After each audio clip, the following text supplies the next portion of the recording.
দেখতে পাচ্ছ কেরালা রাজ্যের সব নারকেলের গাছ, মাঠ।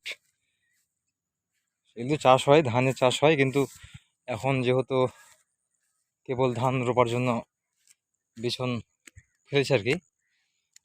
আর পুরোপুরি মাঠ দেখতে পাচ্ছেন জঙ্গলে ভরে আছে।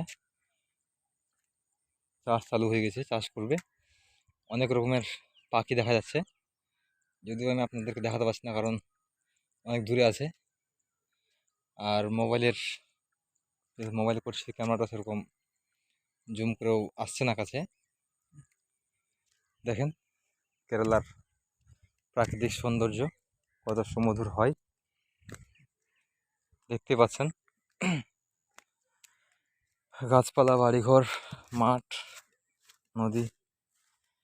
আর কি বলবো, যে অল্প অল্প জলে যে মাছের প্রচুর পরিমাণ মাছ।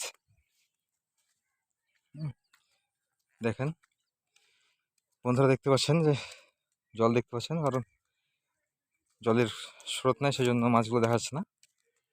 স্রোত থাকলেই দেখতে পাচ্ছেন, দেখাতাম আপনাদেরকে। যদিও স্রোত নাই, সেজন্য দেখা যাচ্ছে না। ওকে ভাই, থ্যাংক ইউ।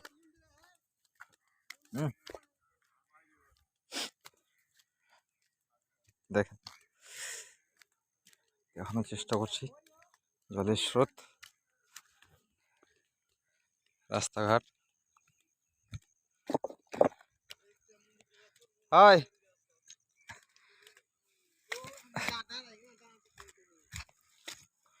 ওখানে কাজ করছো জি? কত দিয়েছো কাজে?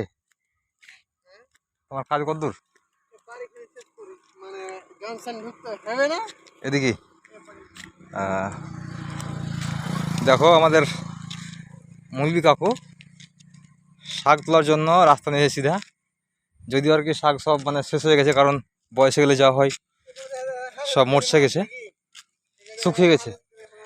তবুও চলে যাচ্ছে দেখেন শাকের খোঁজে। ঠিক আছে, বাই, পরে আবার কথা হবে।